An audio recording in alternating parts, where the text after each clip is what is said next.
400 people in evening dress stood in that ballroom, and not one of them moved. That's the part nobody in Chicago could explain afterward. Under the chandeliers of the Ambassador Grand, at the bottom of a curved marble staircase, a 27-year-old banquet server named Della Rhodes was standing face to face with the wife of the most powerful man in the city. Chestnut hair pulled back in a tight bun, too thin, the way people get when they work 2 jobs and sleep 4 hours. A long burn scar on her left forearm, hidden under her sleeve the way it had been for 13 years. Camille Ashcroft, 32, blonde, cobalt blue gown, had already slapped her once in front of everybody, and Della hadn't moved, hadn't raised a hand, hadn't even blinked. 400 educated, well-connected, extremely wealthy people all found something else to look at.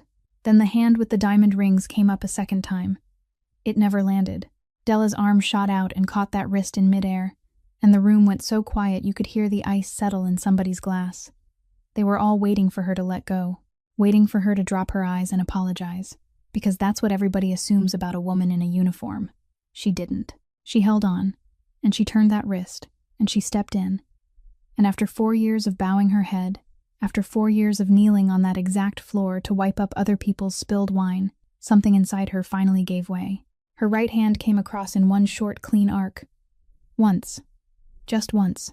Camille's head snapped sideways. Her heel skidded out from under her on the polished marble, and she went stumbling back with one hand grabbing at nothing. A pearl earring hit the floor and rolled away across the stone before stopping. The string quartet died mid-note. A champagne glass shattered somewhere far across the room.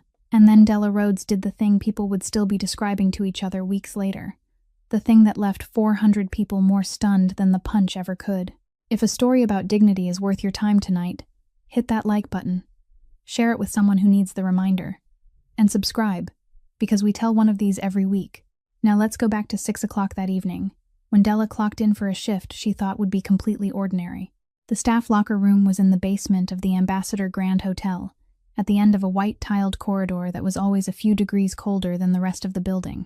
Della Rhodes pushed open the door and stepped inside at nearly 6 o'clock that evening, the smell of frying oil still clinging to her from the diner across town, where her shift had ended less than half an hour earlier.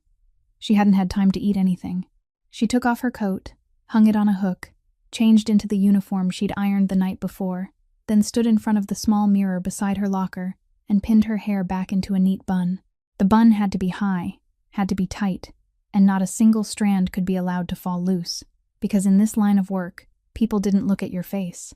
They only looked at whatever wasn't where it belonged. She tugged her left sleeve a little lower, just as she did every day, then smoothed it flat. She opened her purse to take out her employee badge, and as she did, her fingers brushed against a sheet of paper folded into quarters in the innermost compartment.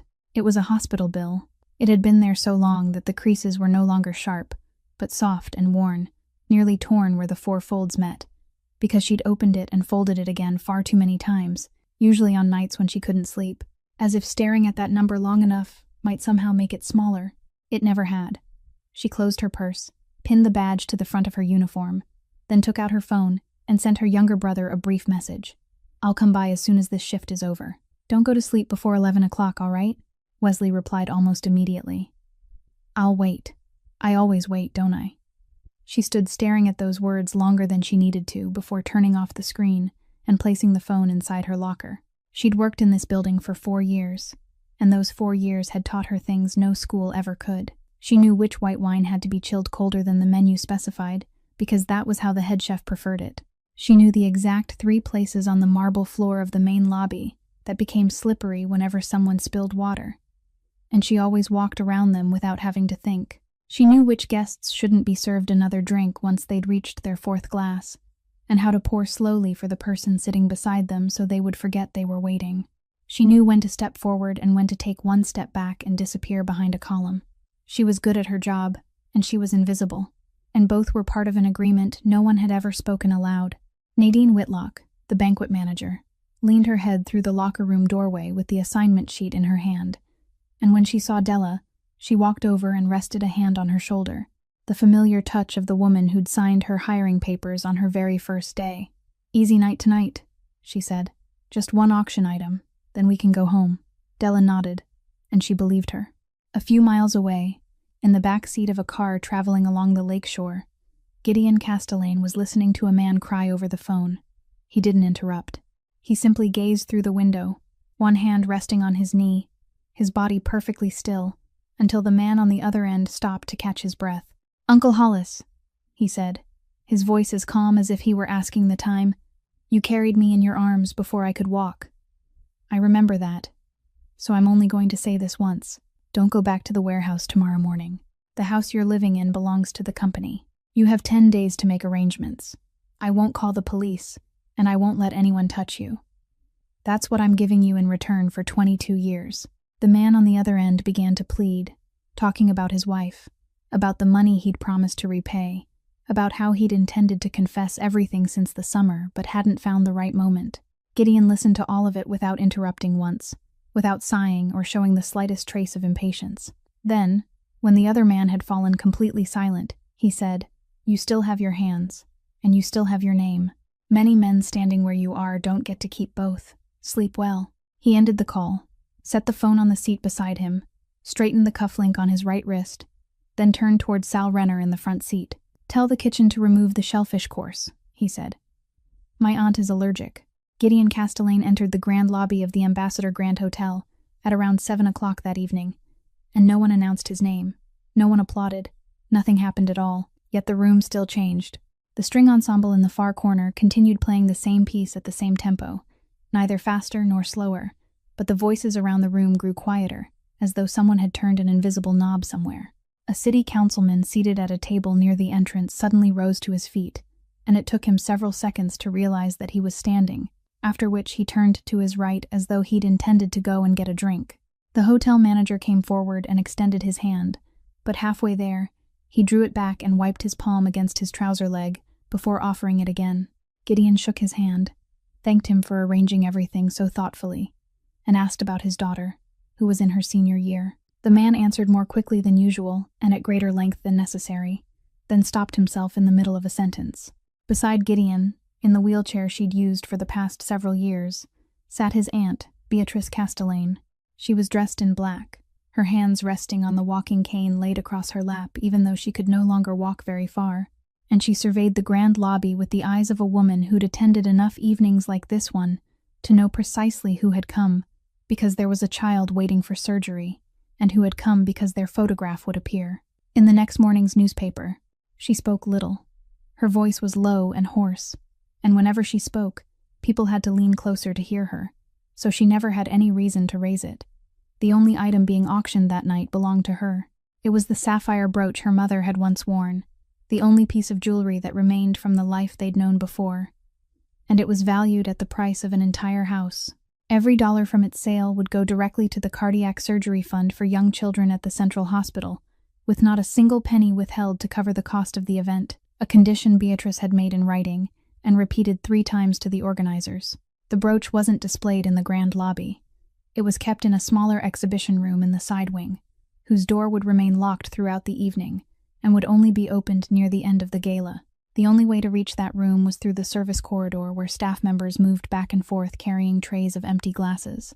Gideon stood beside her wheelchair, holding a glass of water he wouldn't drink, and listened as she told him that the regulatory agency had just sent notice that the Castellane Foundation had been selected for a routine review. "It's nothing unusual," she said. "They do it every few years. Just leave it to the attorneys." He nodded. He didn't ask any further questions. There were certain accounts in this family he'd never asked about, and everyone knew he'd never asked. For decades, Beatrice had controlled what his father called the soft fund, the expenses that never appeared in the main books, the papers bearing no one's signature, and from the day Gideon took his father's place, he'd ordered audits of every company, every warehouse, and every land lease. His aunt's safe alone had remained untouched, because he believed opening it would be disrespectful, and because there are certain doors a man must convince himself he doesn't need to open if he hopes to sleep at night. He told her that over the past 3 years, he'd severed nearly all the old branches of the family business, that everything now had proper records, paid taxes, and could stand beneath the light of day, and that one day the Castellane name would mean something different in this city. Beatrice didn't look at him while he spoke. She stared straight across the grand lobby, where 400 people stood beneath crystal chandeliers, holding glasses and smiling at one another. Then she spoke, her voice as low and hoarse as before. "You think changing the sign will wash away the stain?" Gideon turned to look at her. "The stain is under your fingernails, Gideon," she said. "You can spend your whole life washing, and it'll still be there." When she'd finished, she raised a hand and adjusted the shawl around her shoulders. A server passed carrying a tray of empty glasses, and the music of the strings continued flowing as steadily as it had all evening, neither faster nor slower. Camille Ashcroft was standing near the foot of the staircase with a group of guests when someone stepped backward a little too quickly, their elbow striking her arm and tipping the glass of red wine in her hand. The wine spilled down her cobalt blue gown, leaving a dark streak that ran from her hip to the hem, and Camille stood motionless, watching it spread as though she couldn't believe something like this could happen to her. The person who'd bumped into her apologized profusely. Camille said it was perfectly all right in the gentlest voice she possessed, then turned her head and searched the grand lobby until her gaze settled on the nearest uniform. Della was passing by with a tray of empty glasses when she heard the call. She placed the tray on a side table, pulled a cleaning cloth from her belt, and walked over. "Would you like me to bring some cold water and a clean towel, ma'am?" she asked, holding out the cloth. Camille didn't take it. She didn't look at Della's face either. She simply pointed one finger toward the marble floor beneath the hem of her gown, where several drops of wine had fallen and were beginning to spread across the polished stone. "Down there," she said, "clean from the bottom upward. Don't let your hands touch the fabric." Della remained still for exactly 1 beat. Then she lowered herself, one knee touching the floor, followed by the other, and began to clean. She wiped the wine from the marble first, working in circles from the outside toward the center, exactly as she'd been taught during her first year. Then she folded the cloth to expose a clean side, and gently wiped along the hem of the gown, without allowing her fingers to touch the silk, keeping her wrist carefully raised, moving slowly and cautiously, while the conversation above her head continued as though it had never been interrupted. 3 guests stood only a few steps away. They saw it. All 3 of them saw it. And at precisely the same moment, all 3 found something else to discuss. One turned to the other 2 and asked whether anyone knew of a restaurant that would still be open after 11 o'clock that evening. The second replied that places along the lakeshore had been closing earlier lately than they once did. The third laughed and said it was because the city was growing older every day. Then all 3 laughed together and turned slightly, just enough for their small group to close into a circle with their backs facing the staircase. They continued talking about restaurants, and none of them looked down again. Della finished cleaning. She checked the marble with the back of her hand to make sure no dampness remained, then rose, her knees slightly stiff, and stepped back half a pace, as she always did. "It's finished, ma'am," she said. Camille didn't answer. She didn't look at her, didn't nod, and gave no indication that anyone had spoken to her at all. She merely turned toward the friend standing beside her, lifted the hem of her gown slightly to inspect it, then said, "You have to give people instructions down to the smallest detail." Her friend's eyes lowered briefly toward the wineglass in her own hand. "They'd never think of it themselves," Camille added. Then she laughed and changed the subject.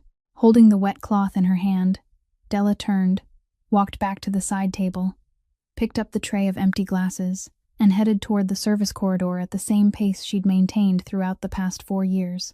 At the far end of the grand lobby, some 20 yards away, Gideon Castellane was speaking with a man about property taxes on the west side when he glanced across the room. He saw his wife pointing at the floor. He saw the young woman in uniform kneel. He saw the 3 guests nearby close their circle and laugh together about restaurants that shut their doors early.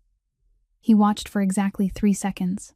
Then someone approached from behind, called his name, extended a hand, and said it had been far too long since they'd last met, that he had several matters to discuss concerning the warehouse on the south side, and that he knew this wasn't the right time, but he would only ask for 2 minutes.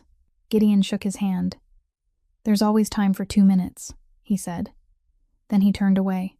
Near the end of the gala, the master of ceremonies stepped onto the platform and announced that the time had come for everyone to see what they'd been waiting for all evening, then invited the guests to move toward the side wing, where the exhibition room was about to be opened.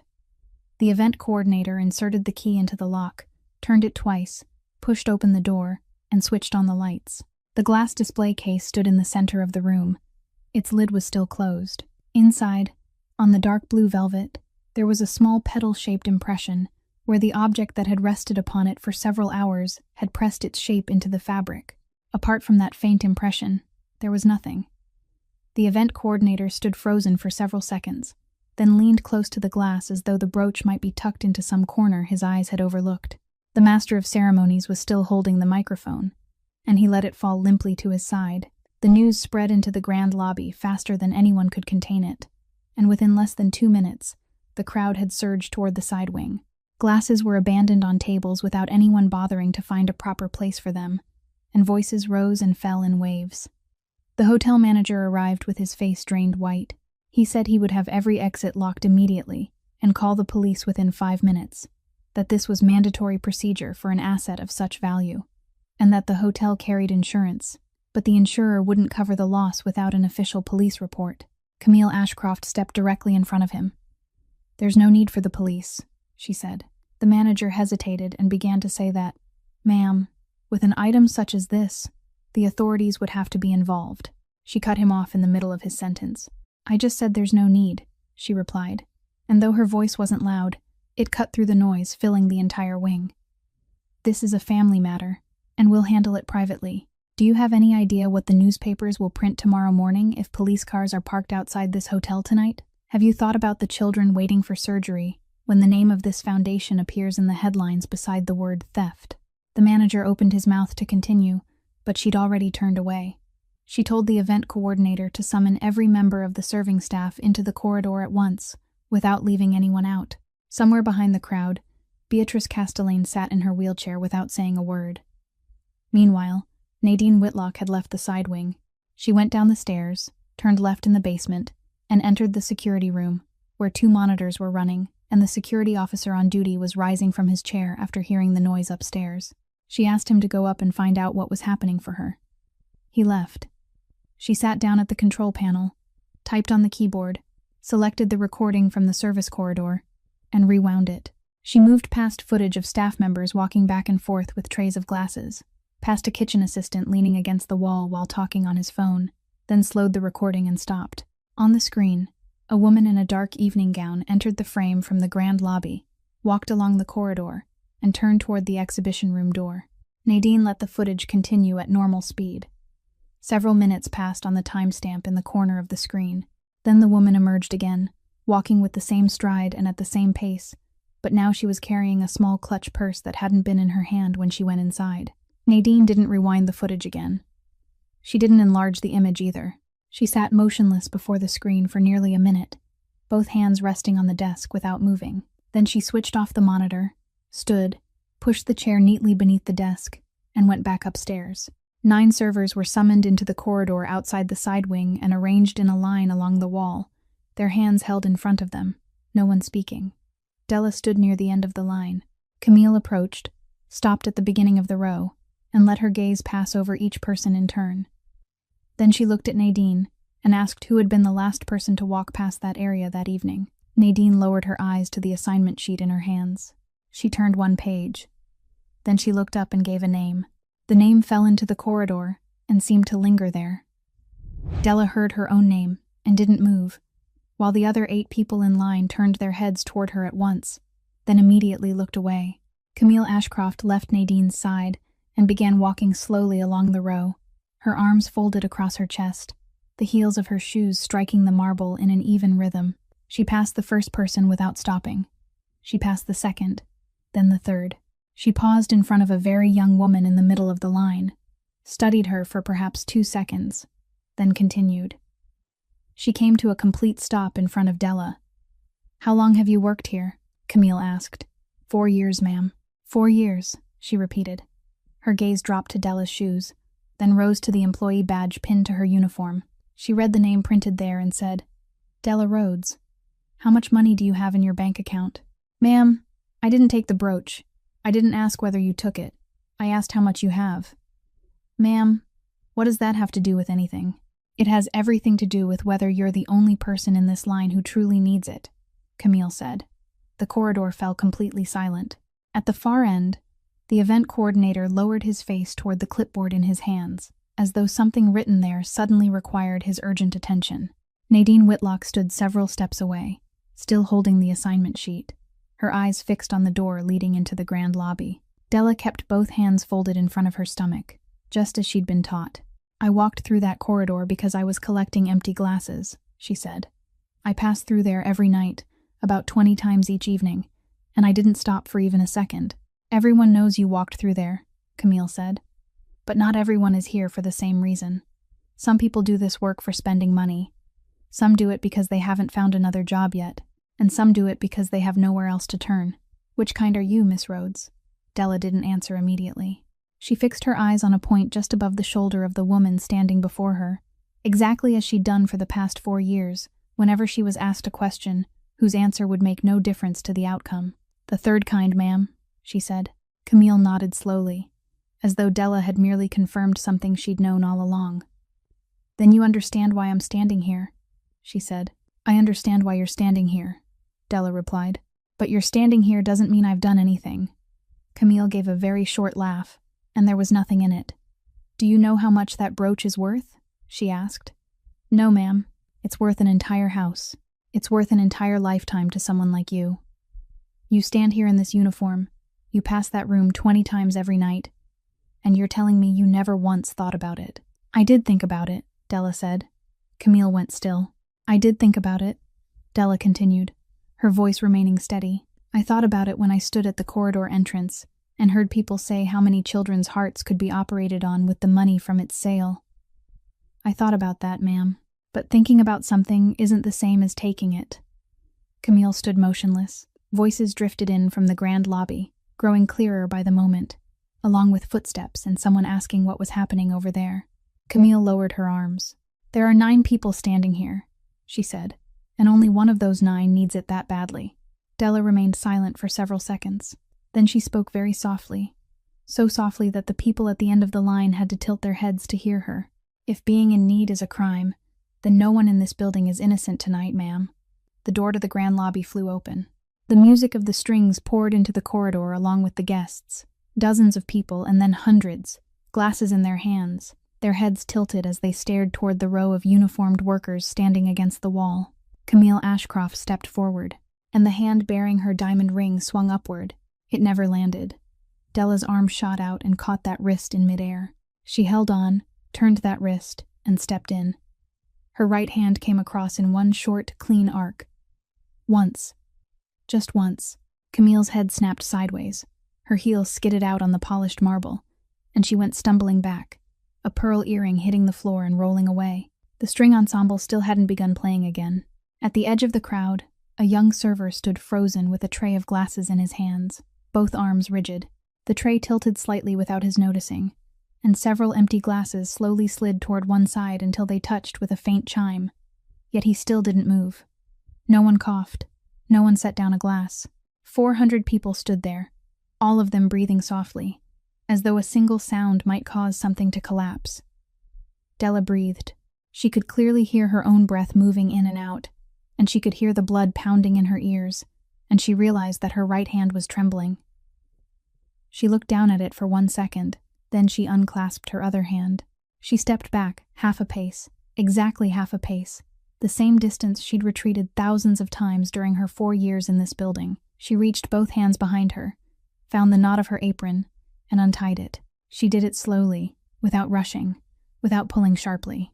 She slipped the ties from around her waist, held the apron in both hands, gave it a gentle shake to straighten it, then folded it in half lengthwise, folded it in half again, and made a third fold across its width. The same 3 folds she made every night in the basement locker room before going home, in the same order her hands knew so well that her eyes didn't need to watch.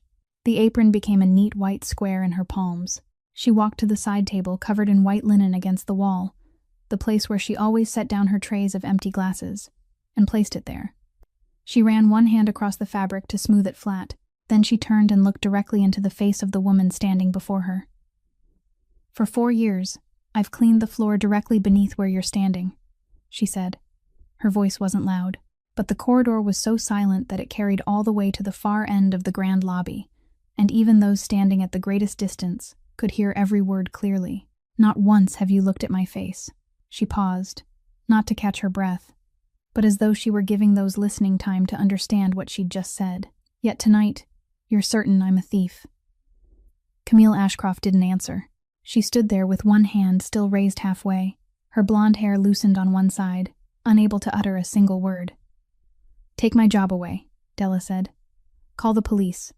But don't ever touch me again." Then she turned her back. She didn't walk toward the service stairs at the end of the corridor, the path she'd taken every evening for 4 years, the path leading down to the basement where her locker waited with her coat and the phone holding her brother's message. She walked straight into the grand lobby. She walked toward the main entrance, and 400 people in evening clothes moved apart to make way for her. They didn't move because anyone told them to. They simply stepped back, one person at a time, each following when they saw another retreat, until a straight passage opened through the crowd, stretching from the corridor door to the great double doors beyond, and Della Rhodes walked through it with her back straight, her head raised, and her arms resting at her sides. No one spoke. Not one person. An elderly man standing near a marble column lifted a hand as though he meant to say something, then let it fall. A woman turned her face away.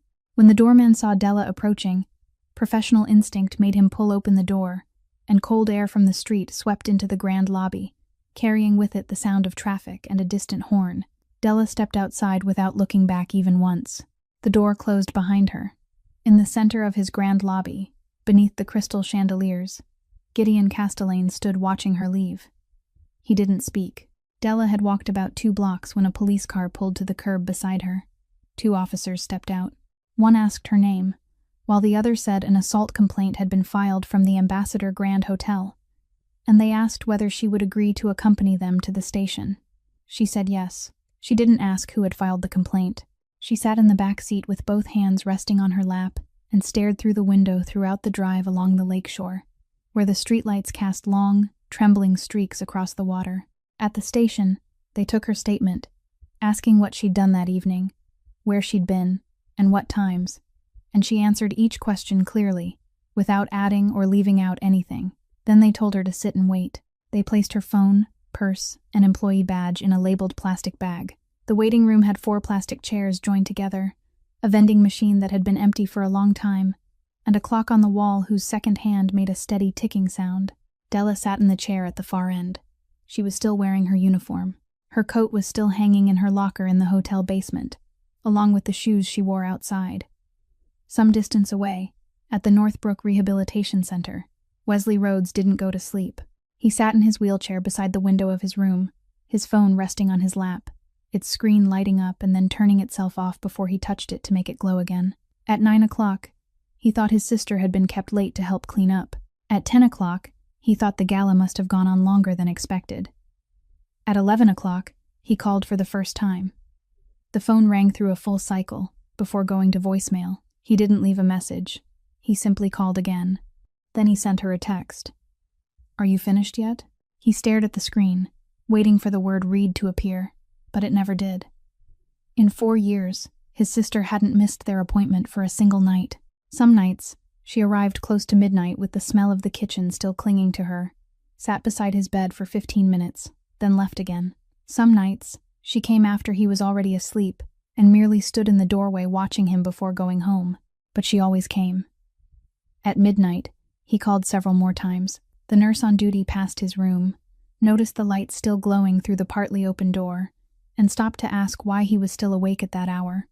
He told her he was waiting for his sister. She said that this late, his sister probably wouldn't be able to come until tomorrow, and that he should rest and regain his strength because he had a therapy session in the morning. He said he would wait a little longer. The nurse nodded and continued down the hall. At 1 o'clock in the morning, he called. At 2 o'clock, he called. At 3 o'clock, he was still sitting in the same place, his phone connected to its charger, and he called one more time and let it ring through a full cycle just so he could hear the sound. At the police station, close to 4 o'clock in the morning, a duty attorney was assigned to meet Della, asked her several questions, then completed the paperwork for her release on bail while she waited for her court date. Her name was called at the desk, and the plastic bag was returned to her. She signed the property receipt, took out her purse, removed her employee badge, then retrieved her phone. She pressed the button on its side. The screen lit up in the dim corridor, and at its center was a single notification. 14 missed calls. Della stood staring at those words. Then she carried her purse and phone to the entrance, pushed open the glass door, and stepped outside. Dawn hadn't come yet. The cold air cut through her thin uniform, and the pavement in front of the station was wet with dew, reflecting the yellow streetlight in one long streak. She sat down on the concrete steps just outside the entrance, placed her purse beside her, and held the phone in both hands. She opened the call history.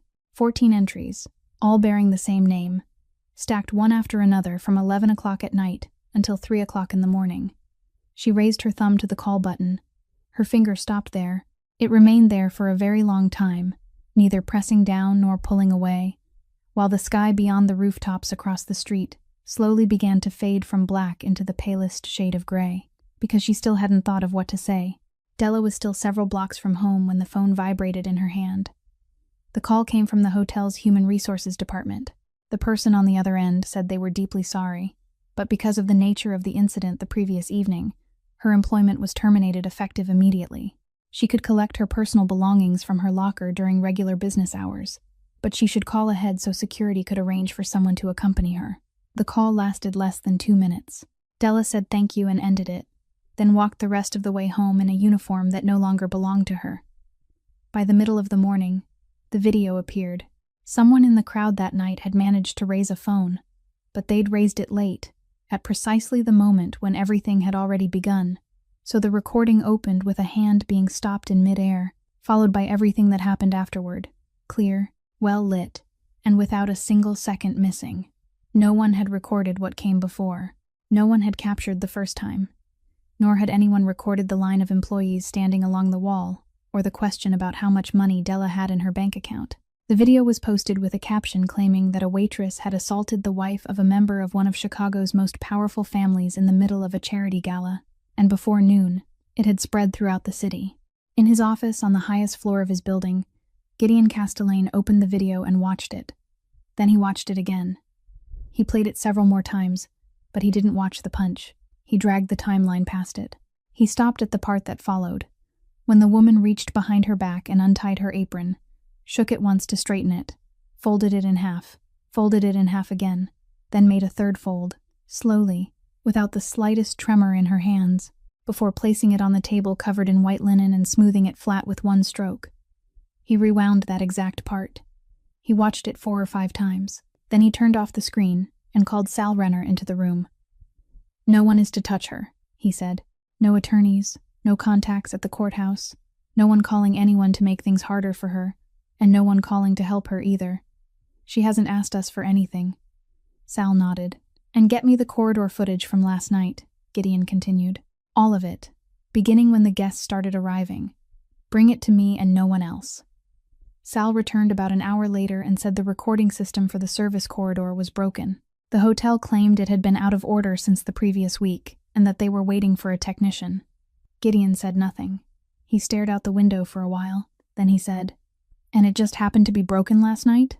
The following afternoon, his secretary informed him that someone without an appointment was asking to see him, and had given her name as Nadine Whitlock. Nadine entered his office, refused to sit even when he invited her to, and placed a small USB drive on his desk. "This is a copy of the service corridor footage from that night," she said. "I copied it onto my personal computer." Gideon looked at the USB drive, then at her. "What time did you watch this?" he asked. "Before I lined everyone up in the corridor. Then you knew she was innocent." "I knew, and you still gave them her name." Nadine didn't avoid his gaze. Her hands clasped in front of her stomach, then separated again. "What did you expect me to do?" she said. "Did you expect me to walk out in front of 400 people in evening clothes and point my finger at your wife? I'm 51 years old, sir. I've been doing this work since before I knew I would spend my whole life doing it. I still have a mortgage I'll be paying until I'm old. If I'd stood alone in the middle of that grand lobby, who would I have been the next morning? Who would ever have dared hire me again? I stood in front of that screen and thought about all of those things in less than a minute. And then I went upstairs. That's the truth. If you want to hear something more, I don't have it." Gideon allowed the silence to remain for a while. "She had you," he said. "From the day you signed the papers that brought her into that hotel." Nadine opened her mouth, then closed it again. She stood there for several more seconds, looking down at the USB drive on the desk, as though she needed to make sure it was still where she'd left it. Then she turned and walked out, closing the door very softly behind her. Della Rhodes lost both of her parents in a house fire when she was 14 years old. Her younger brother survived. The long scar on her left forearm was what remained of that night, and throughout the 13 years that followed, she never once allowed anyone to see it. In the years afterward, the two siblings moved through several foster homes, staying in each place for a while before being sent somewhere else. From those days on, Della developed a habit she'd never been able to break. She always kept a packed backpack beneath her bed, with clothes already folded and documents tucked into the front pocket, because back then, they were often given only a few hours of notice before they had to gather their belongings and leave. She entered nursing school several years later than most people her age. Her grades were excellent, so excellent that one of her instructors kept her after class to ask whether she'd ever considered continuing her education. She wanted to become an intensive care nurse. She told Wesley that she wanted to work in the place where people were brought in at their worst and taken out again when they were better. During her 3rd year of school, Wesley took a job at a construction site on the west side of the city to help his sister pay her tuition. He'd only been working there for a few months when, one Tuesday afternoon, the scaffolding at the building under construction collapsed, and Della received the call while she was in the middle of clinical training. Spinal cord damage. From that day forward, he used a wheelchair. The construction company offered them a small settlement along with a confidentiality agreement, and during mediation, the free attorney sitting beside Della patted her shoulder and advised her to sign it. She refused. She said she would fight it to the very end. She left school, began working 2 shifts a day, and she did fight until the end, until the day she was informed that the case had been closed and there was nothing left for her to pursue. She lost. On the afternoon after she was fired, Della went to the Northbrook Rehabilitation Center. She'd showered, changed her clothes, and rehearsed several sentences in her mind throughout the journey there. Wesley was sitting at the small table in his room, doing the arm exercises the rehabilitation staff had assigned him before his surgery, and when she entered, he stopped immediately, turned his wheelchair around, smiled, and said, "You're 2 days late. I'm going to charge you interest." She smiled with him. She said the gala had run late that night, and then she'd overslept the next day. He asked whether they'd served anything good at the gala. She said there had been a shellfish course, but she hadn't been allowed to taste it. Then she walked over to the table and poured herself a glass of water. When she picked it up, her hand trembled. Not much, just enough to make the surface of the water ripple and tap softly against the glass several times. She set it down immediately, but it was already too late. Wesley said nothing for several seconds. Then he asked, "You lost your job, didn't you?" Della said she was looking for another one, that several places were hiring, and she had interviews the following week. "Don't lie to me," he said. She turned to look at him. "I've been sitting in this chair for 4 years, he said. "I may be sitting, but I'm not blind, Della. You walk in here with that look on your face and expect me to believe you overslept." She stood motionless beside the table. Then she pulled out a chair, sat across from him, and told him everything. She told him about the brooch, the line of employees in the corridor, the question about how much money she had in her bank account, the hand rising a second time, and what she'd done afterward. She recounted it in the voice someone would use to read an official statement, adding nothing and leaving nothing out. Wesley listened to all of it without interrupting once. When she'd finished, he looked down at his hands resting on his lap for a long time. Then he raised his head. "Stop," he said. She asked what he meant. "Stop everything. Stop believing you have to carry me. I'm begging you. Have you looked at yourself in the mirror? You're the one slowly wearing away, not me." Della shook her head. "If you say that, then you haven't understood anything at all," she said. "You're the only person I have left in this world, Wesley. If I let go, what will I have left?"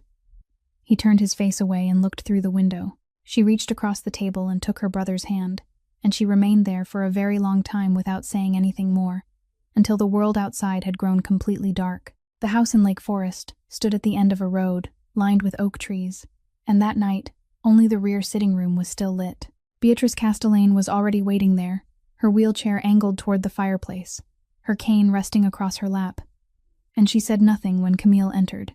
Camille still possessed the immaculate appearance of someone who'd just stepped out of a salon. She sat on the edge of the chair opposite her husband, and immediately said that she knew everyone had been under a great deal of strain these past few days, that she'd given the matter considerable thought, and that perhaps they should allow the police to become involved after all, because late was still better than never. Gideon didn't answer. He opened the document case beside him, removed the first sheet, and placed it on the table between them. It was a screenshot showing a woman in an evening gown walking along the service corridor, her face clearly visible, the time recorded in the corner of the image. Camille looked at it and said that she had walked through there because she was searching for the restroom, and the other corridor had been crowded.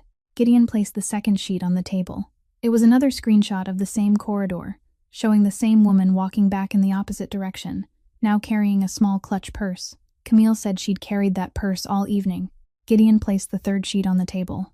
It was a statement from an event consulting company, whose name sounded highly professional, whose address was a post office box in the suburbs, and whose registered representative was Camille herself. Then he set down the final sheet. It was an appraisal of the sapphire brooch, prepared by a private auction house in another state, signed and dated, and the date was more than a week before the night of the gala. The only sound left in the room was the crackling of wood in the fireplace. Camille stared at the 4 sheets arranged in a row before her for a very long time. Then she straightened in her chair, and her voice changed, losing the gentle quality she always used in public. She said the Ashcroft family had run out of money long ago. The empire everyone believed was still standing had, in truth, been stripped hollow piece by piece over the past several years. Her brother had sold things without even asking her opinion, and she'd spent the last 2 years living in fear that people would discover she had nothing left. She said she'd been taking money from the charitable foundation at regular intervals through that company, and she'd believed she would be able to repay it. Then the brooch had become her final move. Gideon asked whom she'd planned to blame. Camille shrugged. She said she hadn't planned that part in advance. Whoever happened to be standing closest that night would have been the one. Gideon told her that person had lost her job, that she now had a criminal charge hanging over her head, and that the entire city would still be replaying the video tomorrow. Camille looked up at him, and the surprise on her face was entirely genuine. "You speak as though I've harmed someone," she said. "That girl hasn't lost anything. What did she have to lose?" No one spoke. Another piece of wood cracked in the fireplace. Then Beatrice's cane struck the hardwood floor once, the sound dry and clean. "You've just spoken aloud the principle this entire family has lived by for 60 years, she said. Camille turned toward her. "Thank you," Beatrice said. "Because of you, my nephew has finally heard it." Camille left the Lake Forest house that night and never returned. The following morning, Gideon signed the divorce papers. That afternoon, he carried every document concerning the money taken from the charitable foundation to the prosecutor's office and delivered them personally, without an attorney and without an intermediary, even though he knew perfectly well that within days, the Castellane name would appear on the front page beside the word embezzlement, and that someone on the council would call to ask whether he'd lost his mind. He delivered them anyway. There was only one thing he couldn't do anything about. The assault complaint had already been filed. The case had been referred to the prosecutor, and the person named as the complainant wasn't him. He could shut down a company in 2 days, or buy out a debt in 48 hours, but he had no authority to touch that piece of paper. It remained there, hanging over the head of a woman searching for a new job, and it would remain there for a very long time. The envelope appeared in Della's mailbox one weekend morning, wedged between a supermarket advertisement and an electric bill. It was the kind of thick, pale yellow paper envelope people used for documents, with no stamp, no postmark, no sender's name, and not even the recipient's name. Someone had placed it there by hand. Della carried it upstairs, set it on the kitchen table, and sat looking at it for a while before opening it. Inside was a stack of photocopied papers.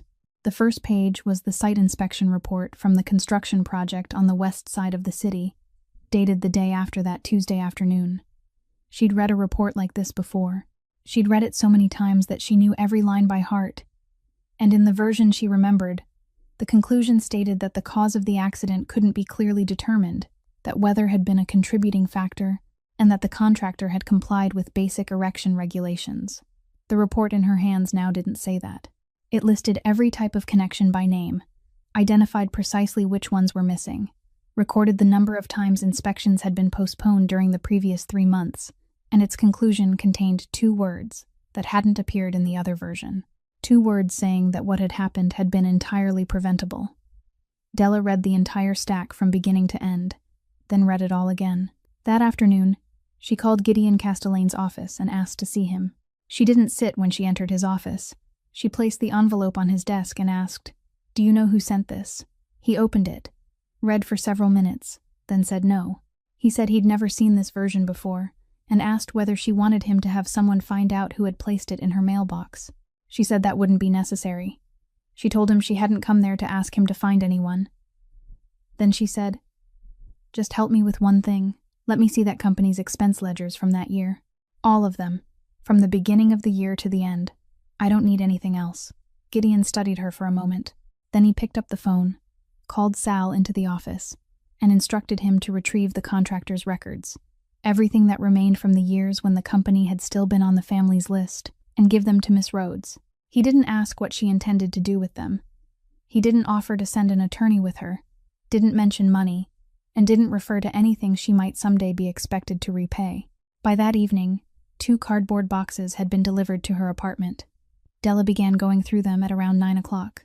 She took out a notebook and a pen and worked through the records one line at a time, beginning with January, her left hand holding the edge of each page while the index finger of her right hand moved down the column of dates. She wrote down unusually large expenses, payments made to names she didn't recognize, and transfers processed on weekends. She finished 1 glass of water and poured herself another.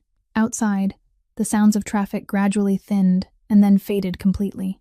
At around 2 o'clock in the morning, she turned to a page in the ledger from that summer, and the finger moving down the column stopped halfway. There was a payment, not especially large compared with the other amounts on the same page, described in the explanation column as a legal consulting fee. The recipient was Marlowe Quint. Della sat motionless. Then she stood, walked into the next room, pulled open the bottom drawer of the small cabinet beside her bed, and removed a file inside a plastic cover whose edges had yellowed with age. It contained every document from the mediation that year. Papers she'd kept for 4 years, even though she'd had no reason to keep them. She carried the file to the kitchen table, turned to the page listing everyone who'd attended, and placed it beside the page from the expense ledger. The same name appeared on both sheets. She looked at the date column. The payment had been transferred during the exact week the mediation took place. She sat before those 2 pages for a long time. Then she reached for the purse at the end of the table, opened it, and removed the hospital bill, folded into quarters from the innermost compartment. She unfolded it and carefully smoothed it flat against the table with the side of her hand, taking care around the worn creases that were close to tearing. She looked at it for a while. Then she folded it again along the same 4 old creases and returned it to its place. Marlowe Quint's office was on the 2nd floor of an old building on Wabash Street, above a locksmith shop, and the sign outside his door had faded so badly that a person had to stand close to read it. Della arrived there alone in the middle of Thursday morning. She hadn't called for an appointment. She brought no attorney and no one else, only a stack of papers inside the cloth bag hanging from her shoulder. The only secretary in the office asked whether she had an appointment. Della said no, then gave her name, and the secretary went inside before returning to tell her to wait. She waited for about 20 minutes. When the door opened, Quint stepped out and recognized her immediately. She saw it cross his face for less than a second before he managed to compose his expression. He'd aged considerably since the last time she'd seen him. He invited her inside, pulled out a chair for her, asked how she'd been, asked about her brother, and said he still thought about that case from time to time. Della sat down. She placed the cloth bag on her lap and took nothing out of it. She said she'd only come to ask one question and would leave as soon as he'd answered it. Quint told her to ask. She said, "That day at the mediation, when you patted my shoulder and told me, 'My dear, sometimes you have to know when to stop,' had you already taken their money? Was it before or after?" The slow turning of the ceiling fan was audible in the room. Quint placed the pen in his hand on the desk. He began saying that he didn't understand what she was implying, that the case had been difficult, that the settlement had been the best result they could have obtained under the circumstances, and that if she'd gone to court, she might have lost everything. Della didn't interrupt him. She waited until he'd finished. Then she said, "That isn't what I asked. I only need to know whether that hand on my shoulder was real, or whether it was a lie." Quint opened his mouth. Nothing came out. He looked down at the desk, then toward the window, then back down at the desk, and continued doing so for an amount of time they both knew had become far too long. Della stood. She placed the bag over her shoulder, walked to the door, then stopped and turned her head. "I trusted you," she said. "That's the part I can't forgive. It isn't that you took the money. It's that you allowed me to trust you." Then she left. At around 4 o'clock that afternoon, Gideon Castellane climbed the stairs of the same building alone, without Sal beside him. Quint rose when he entered. Gideon sat in the chair where Della had sat that morning, placed a file on the desk, and didn't open it. Quint stared at the file. "What are you going to do to me?" he asked. "Nothing," Gideon said. "That's what should frighten you." He said that on Monday morning, the file would be on the desk of the Illinois State Bar. He said the person filing it wouldn't be him, but one of Quint's own former clients, someone with full standing to submit the complaint, and that Gideon's only part in the matter had been to pay for a copy. Quint said he'd practiced law for nearly 40 years. He said he had a family, that if he lost his license at his age, he wouldn't know what else to do. He said he'd been in debt at the time, that they had approached him rather than the other way around, and that he'd convinced himself the case couldn't have been won anyway. Gideon listened to all of it. Then he stood and fastened the button of his jacket. "Do you know why I'm not threatening you?" he said. "Because threats are for men who are afraid they can't do what they say." "I don't threaten anyone, Mr. Quint. I simply give them notice." He walked out, leaving the unopened file exactly where it lay on the desk. The Italian restaurant in the Taylor Street neighborhood had been closed since 10 o'clock, with its chairs turned upside down on the tables, and only one table in the back corner had been set down and covered with a tablecloth. Gideon arrived first. Thatcher Ashcroft came about 10 minutes later, pulled out his own chair, and sat down. The only server who remained poured wine for both men, then withdrew into the kitchen. Neither of them touched his glass throughout the evening. That afternoon, Della had said she wanted to come with him, and Gideon had said no before leaving.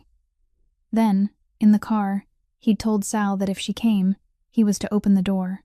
She arrived by bus half an hour late, and sat in the third chair without anyone introducing her. Thatcher glanced at her once, then looked back at Gideon as though she were an empty chair. He said he'd heard that Gideon had taken the records to the prosecutor's office, and that he'd thought Gideon was smarter than that. "You intend to testify about it in court," he said. "Fine. But the signature on that paper isn't mine. It belongs to your family. You're driving a knife into your own stomach and telling me I'm the one bleeding." "Then I'll bleed," Gideon said. Thatcher studied him for a moment, then gave a quiet laugh, pushed back his chair, and stood.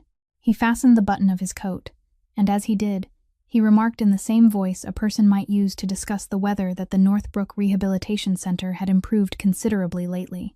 "It was unfortunate that the facility's funding agreement was about to expire," he said. "Places like that lived or died by a few pieces of renewal paperwork." Then Della spoke, for the first and only time that evening. "You just mentioned my brother," she said. Thatcher turned his head toward her. "You don't even know his name, do you?" He didn't answer. "Then don't ever mention him again," she said. She stood, placed her bag over her shoulder, and walked out first, passing him without looking at him even once. Thatcher remained standing among the rows of overturned chairs, one hand still resting on the button of his coat. 3 days later, a letter arrived from the Northbrook Center. Della received it in the second-floor corridor, just outside her brother's room.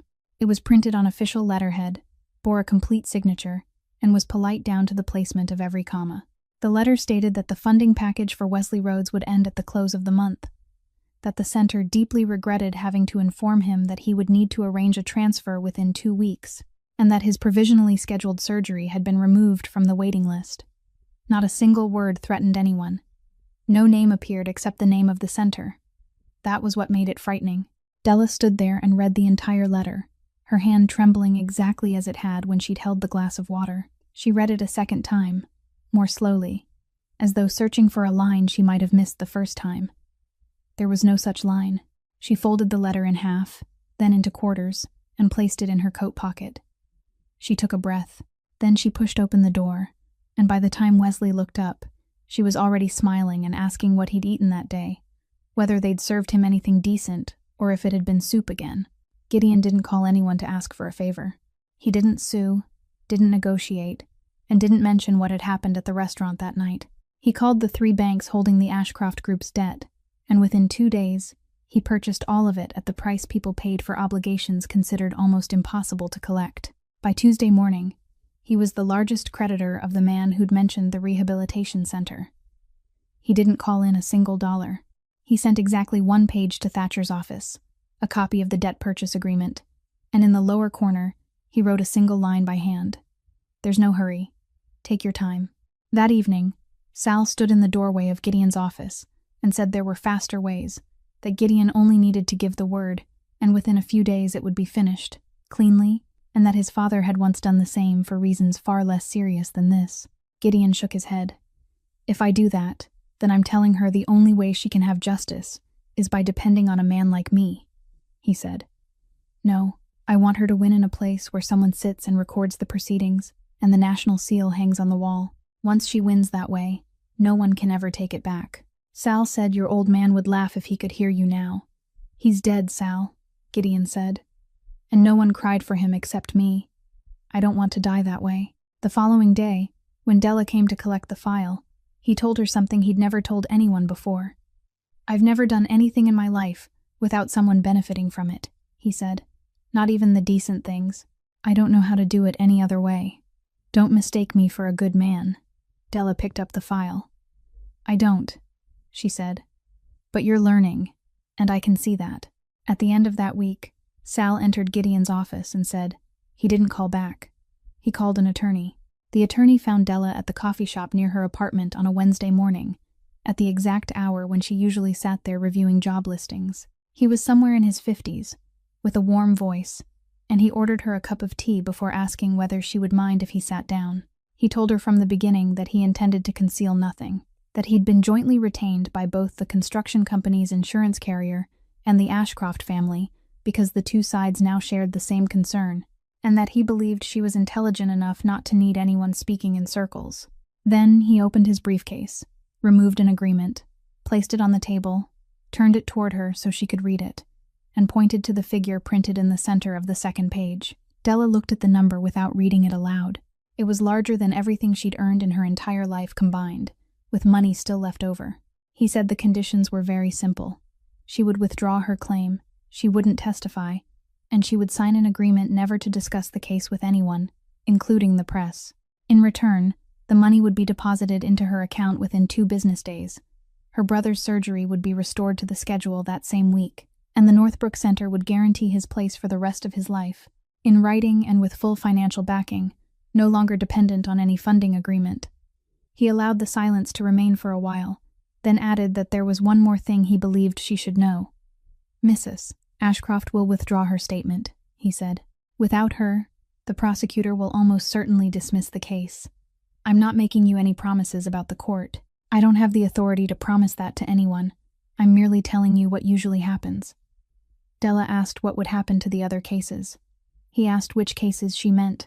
She said the other people who'd been injured at that company's construction sites, the people waiting to see where her case would lead. He nodded honestly, without evading the question. You're the lead plaintiff, he said. The original inspection report in your possession, the signature the other side is about to obtain, all of it runs through your case. If you withdraw, the nearly 20 other families lose the foundation beneath their claims, and to be honest, they will almost certainly lose. Then he took a sip of coffee, set down the cup, and spoke in his warmest voice. Miss Rhodes, if you go to court, the first thing we'll do is show the video of you punching a woman in the middle of that grand lobby. 400 witnesses. What do you think the jury will see? A courageous sister? Or someone with a history of violence demanding money? I'm not threatening you. I'm only reading aloud the script everyone will see. He left the agreement on the table and told her she had 3 days. Della didn't sleep during any of those 3 nights. She sat at the kitchen table with the agreement open before her, and twice she picked up a pen. Both times she put it down, but both times she knew with perfect clarity that signing it was the right thing to do. If she signed, her brother would be on the operating table that week instead of next year. If she signed, his place at the center would no longer depend on anyone's signature. If she signed, the paper hanging over her head would disappear, and she could finish school, begin again, and live a normal life. She didn't know any of those nearly 20 other families. She'd never met a single one of them. None of them was her own brother. On the 3rd night, Wesley saw the papers protruding from the pocket of his sister's coat, hanging behind the door. He pulled them out and read them, and when Della returned to the room, he was holding them in his hands. She started to say something, but he'd already rolled his wheelchair into the middle of the room, blocking her path, and for the first time in 4 years, he became angry with his sister. Stop saving me, he said. You saved me once already, when you were 14, and you've carried that scar ever since. Now you're going to trade the rest of your life for my 2 legs? Della said he was the only person she had left, and she spoke those words while tears were already running down her face before she could wipe them away. I'm not the house that's burning, Della, he said. I'm a person, and I say no. She stood there for a while. Then she stepped forward, took the papers from her brother's hands, and tore them apart in front of him, first in half and then into quarters, the pieces falling to the floor around the wheels of his chair. The 2 of them wept together. Neither said anything more. On the night before the trial, Beatrice Castellane summoned Gideon to her room. She was sitting where she sat every evening, beside the window overlooking the row of oak trees, her cane resting across her lap, and on the small table beside her was an iron box with its lid open. She told him to close the door. Then she said, "Sit down and let me tell you something. Listen to all of it before you speak." He sat. She told him that the payment he'd found in the contractor's ledger from that year had been approved with her signature. She said his father had already been bedridden for several months at the time. Gideon had only recently returned to the country and had no real control over anything yet, and if the accident at the construction site on the west side had come to light at that moment, it wouldn't have been one company that collapsed, but their entire family. She said she'd considered it for 2 days. Then she'd signed. "I traded the spine of a boy who'd only just begun working for 6 months of peace for this family," she said. "Listen to me carefully. I'm not softening the truth. I traded it for 6 months." Gideon said nothing. Beatrice reached into the iron box, removed a stack of papers, and placed it on the table. It was the original inspection report, its edges yellowed with age. "I sent the envelope to that girl," she said. "I kept the original in my safe all these years because I was the person who paid to have it altered. I've taken it out and looked at it more times than I dare admit to you." Gideon asked why she'd taken notice of Della. Beatrice said she'd heard the name Rhodes in the police report that had been read to her the morning after the gala. "That name pulled me out of bed in the middle of the night," she said. "I've remembered it all these years, Gideon. I don't remember the boy's face. I've never seen his face. But I remember the name."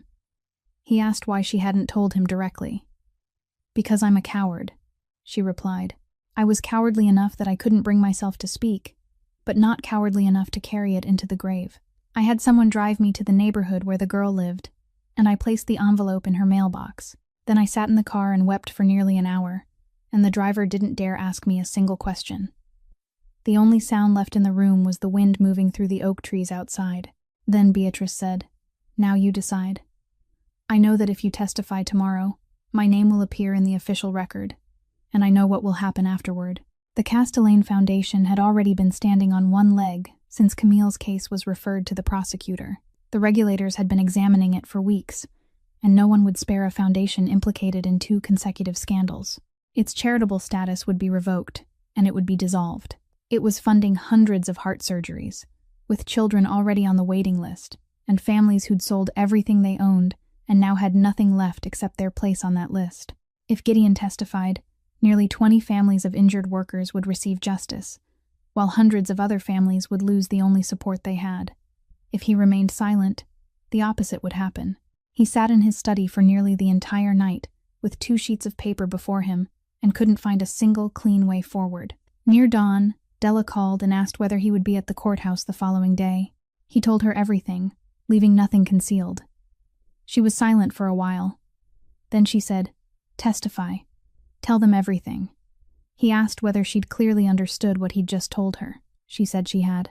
Then she continued, "Once you've testified, transfer the entire foundation directly to the hospital. Let the hospital hold it in its own name and operate it themselves. The money will remain where it is, and the waiting list will remain intact.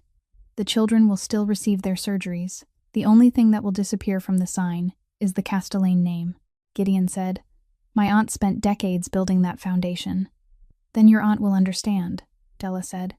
"People don't remember the name on the sign, Gideon. They remember who was there when they needed someone." The following morning, before the trial began, Gideon Castellane arrived at the office of the State Labor Inspection Agency. He submitted a sworn statement concerning the scaffolding collapse at the construction site on the west side, the payment from the family's soft fund, the alteration of the inspection report, and the identity of the person who'd paid to have it changed. He spoke his aunt's name clearly into the record, slowly spelling both her first and last name so the clerk wouldn't enter them incorrectly. Then he signed. That same afternoon, the documents transferring every asset of the Castellane Foundation to the Central Hospital were sent for processing. Della had begun the work many weeks earlier, immediately after the night she tore up the agreement. She went to Gideon's office and said she needed the complete guest list from the gala, including every address. He asked what she intended to do. She said she was going to write to each person. He told her he could have an attorney prepare a standard letter, have his staff print the copies and mail them, and finish everything in a single afternoon. She shook her head. "Give me the names," she said. "The rest is mine to do." She carried the list back to her apartment and sat at the kitchen table every evening to write. She wrote each letter by hand, using the same words every time. It wasn't long, offered no elaborate explanations, and asked for no favors. She wrote that she was the server who'd been called into the corridor that night, that she was going to court because of what happened afterward, and that she wished to ask the recipient only one question. "Did you see who struck first?" She wrote the addresses on the envelopes, bought the stamps with her own money, and every few evenings, she carried another bag of letters to the mailbox at the end of her street. It took her nearly a month. No one replied. Then, during the third week, a call came to the number she'd written at the end of each letter. The caller was an elderly woman with a quiet voice, and she said she'd held the letter in her hands for 10 days before finding the courage to dial the number.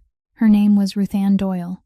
She'd taught for nearly 40 years at a high school on the south side of the city, and was now retired. She'd attended the gala that evening because her son-in-law served on the organizing committee. She said she'd been standing only a few steps from Della. She said she'd seen everything, and then she said, "I turned my face away." On the morning the trial began, it was still early, and the courthouse corridor remained nearly empty. Della passed through security, walked along the hallway, and saw Camille Ashcroft sitting among the waiting benches on the right. She was alone. No private attorney sat beside her. No one had accompanied her. The trial began in the middle of the morning. The prosecution presented its case first, briefly, and everything they said was true. Then Della's defense called its witness, and Ruthanne Doyle was escorted to the stand. She walked slowly, one hand resting on the wooden railing. When the clerk asked her name, she had to repeat it because her voice had been too soft the first time. She said she'd been standing in the corridor near the grand lobby door. She said she'd heard the question about how much money Della had in her bank account. She said she'd seen the hand rise the first time, and she'd seen the young woman in uniform stand perfectly still. And then she'd seen that hand rise a second time. The attorney asked why she'd waited until that day to speak. The elderly woman was silent for several seconds. Then she said, "I saw everything, and I did nothing." Her hand trembled on the railing as she continued, "I'm old now, and I don't want to carry that night into the grave with me." The entire courtroom fell silent. Somewhere in the back row, someone cleared their throat, then stopped. During that same week, the claims of nearly 20 workers' families were submitted to the State Labor Inspection Agency, and what gave those claims their foundation wasn't the original inspection report or Gideon's sworn testimony, but a brief signed statement from Marlowe Quint confirming every step the money had taken that year, who'd given it to him, when they'd given it, and what he'd done after receiving it. The only person who helped Della win was the very man who'd sold her. And he did it not because he was remorseful, but because he was afraid of losing his license to practice law when he was nearly 70 years old.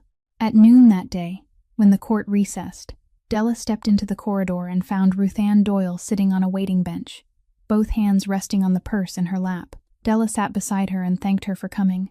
The elderly woman shook her head. "Don't thank me," she said. "I didn't come here for you."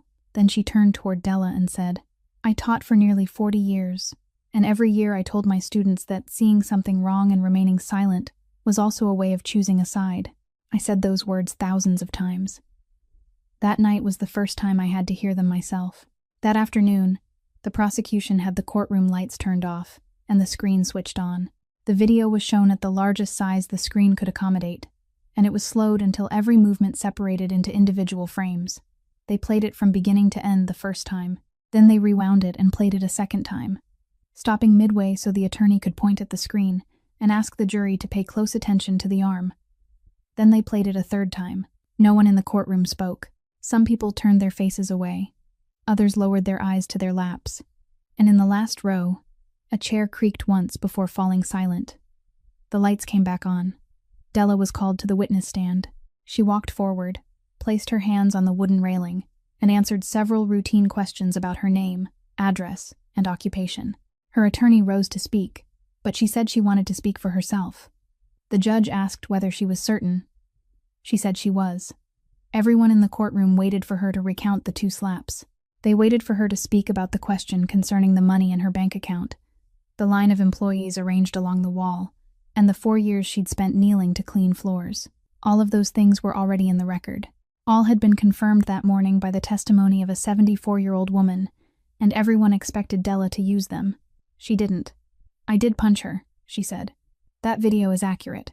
It hasn't been edited in any way. No one forced me to do it, and no one encouraged me. I did it myself." Then she turned and looked down toward the benches below, where Camille Ashcroft sat alone. "I'm sorry, Mrs. Ashcroft," she said. "I mean that sincerely, and I'm not saying it to receive a lighter sentence." Someone in the courtroom drew in a breath. The opposing attorney raised his head from the papers before him. "You slapped me because you believed I had no one standing behind me," Della continued, her eyes still looking straight down. "I punched you because I believed exactly the same thing. That night, both of us believed one thing together. The only difference was that you were glad of it, while I was ashamed." She paused. No one in the courtroom moved. "I'm not proud of that punch," she said. "If I could go back, I would still stop your hand, but I wouldn't punch you. Because for the past 4 years, what I've needed wasn't the chance to strike back. What I needed was for someone to ask me a question before deciding I was guilty. Just one question." When she'd finished, she stopped. She added nothing more, didn't look toward the jury to wait for their reaction, and didn't turn toward her attorney. She simply stood there with both hands resting on the wooden railing. On the bench below, Camille Ashcroft raised one hand to cover her mouth. Her shoulders trembled once, then again, and a sob escaped before she could hold it back. Not a loud cry, but the strangled sound of someone trying to swallow something she could no longer force down. The people in the row ahead turned to look at her. She rose. She stood in the middle of the trial before anyone had called her name, and told the judge that she wished to withdraw her statement. The judge asked whether she fully understood what she'd just said. She said she did. She said she was withdrawing everything, all she'd told the police that night, and everything she'd signed afterward. The clerk entered the question and answer into the record. Then Camille picked up her purse and walked out of the courtroom alone, passing the rows of empty seats, and the wooden door closed behind her. Della remained on the witness stand and watched her leave. The 2 women never saw each other again. Wesley's surgery took place on a Wednesday morning, and they brought him into the operating room before dawn had fully broken. Della sat in the 4th-floor corridor, on a row of plastic chairs fastened to the wall, and she remained there the entire time. Morning passed. Noon passed. A nurse walked by and asked whether she'd eaten anything, and Della said she had. During the afternoon, the sunlight slowly moved from the edge of the window toward the center of the corridor floor, then retreated again. Every few hours, someone came out and told her that everything was still going well, that the operation was continuing, and that there was nothing to worry about yet. By the time darkness had completely fallen and the corridor lights had been on for hours, someone placed a warm paper cup of coffee on the chair beside her. Della looked up. Gideon sat down exactly 1 chair away. He said nothing. He didn't ask how the surgery was going, didn't ask whether she needed anything, and didn't say a word about everything he'd canceled to come and sit there. He simply sat down, rested both hands on his thighs, and remained that way throughout the hours that followed, until the door at the far end of the corridor opened and the surgeon stepped out to find the family. The operation had succeeded as much as such an operation could succeed. There was no miracle. Wesley regained sensation in most of both legs, and after many months of rehabilitation, he could stand with the support of a walker and travel a short distance on crutches. He would never walk the way he once had. The doctor stated that clearly so no one would hold on to the wrong hope, and Della nodded and thanked him twice. After that, it became a ritual. Every Thursday afternoon, Della went down to the hospital cafeteria and sat for a while after Wesley's therapy session, and Gideon began appearing there. They sat at the table beside the window, drank the hospital's terrible coffee, and spoke about things neither of them had ever told anyone else. He told her about his father, a man he had both revered and felt ashamed of, a man who'd taught him how to sit at a table with people more powerful than he was, and also the man whose legacy had taken him 3 years to unravel. He said that when his father died, he was the only person who wept, and that it wasn't until much later that he understood what that meant. She told him about the backpack. The first time he came to her apartment to deliver several files, he'd seen it beneath her bed, already packed, its zipper completely closed, and had thought she was preparing to go somewhere. "I've kept it ready since I was 14, she said. "Back then, they would give us only a few hours of notice before we had to gather our things and leave. I still haven't been able to stop." Then, on another Thursday afternoon, while they were sitting together in silence, she set down her cup and asked him a question. "You said you didn't know anything?" she said. "But that night, when I was kneeling on the floor cleaning the wine, did you see me?" Gideon didn't answer immediately. He looked down at the table and remained silent for a very long time, long enough for a cart to pass them and disappear completely at the far end of the corridor. "Yes," he said. "Then don't tell me you didn't know," she replied. "You simply decided it wasn't important enough." He didn't argue a single word. He didn't explain how many things had been occupying his mind that evening. Didn't say that he'd looked back a second time only to find that she was already gone, and didn't offer any of the answers a man like him always kept ready. He simply nodded once. It was the first time in his life that someone had spoken the truth about him, and he'd been unable to find any way to deny it. More than a year after the night of the gala, on a late afternoon, Gideon waited for Della on the steps outside the Northbrook Center at the exact time her shift ended. He didn't kneel. He didn't offer her a box. He simply stood there with both hands in the pockets of his coat and said, "I have nothing to give you that someone hasn't already tried to use to buy you. So I only have one question. Will you let me spend the rest of my life proving that the Castellane name can mean something different?" Della stood on the steps looking at him, and she laughed through her tears. "You know I'm going to make you prove it, don't you?" she said. Della Rhodes completed her final year of nursing school the following spring, and after graduating, she applied to the very department that had treated her brother, the place where she'd once sat in the corridor for one entire day. She worked the night shift for 6 months before being transferred to the recovery unit, and even now, newly admitted patients often ask how she manages to remain so patient with people for so long. She only smiles and doesn't answer. A small foundation called the Rhodes Foundation was established with the money the construction company was ordered to pay in penalties after the case was reopened. It provides free legal assistance to workers injured on the job, people who can't afford an attorney, and don't know they have the right to request the original copy of an inspection report. During its first 2 years, the foundation pursued nearly 100 cases to the very end. Wesley now walks with crutches. Slowly, but he walks. He's studying structural engineering at a technical college in the city. And whenever someone asks why he chose that field, he gives a very simple answer. "I want to design scaffolding that doesn't collapse." The Heart Surgery Fund is now held in the name of the Central Hospital. The sign in the corridor no longer bears the name of any family. And on the wall of the pediatric ward are pictures drawn by children for their doctors after they were discharged. Pictures of sons, houses, and human figures with impossibly long arms holding hands. Beatrice Castellane died peacefully one autumn morning at the Lake Forest house. In her will, she left Della something no one in the family knew she'd kept.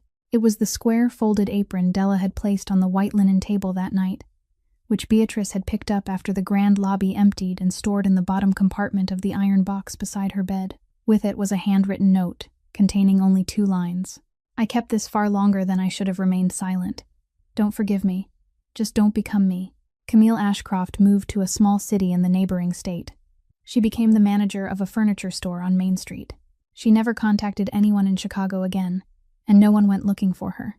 The wedding took place on a late summer afternoon, in the courtyard behind the Northbrook Center. In the very space visible from the cafeteria window where the 2 of them had sat on Thursday afternoons. There were only a few dozen guests, most of them Della's former co-workers, several nurses, people from the foundation, and Ruth Ann Doyle, who sat in the front row with her purse resting on her lap. Wesley rose from his seat on his crutches and escorted his sister the short distance from the rear door to where Gideon stood waiting. He walked slowly, stopping twice to gather his strength, and no one in the courtyard said a word during that entire journey. In her vows, Della said, "I'm not proud of the punch I threw that night. I'm proud that I didn't lie.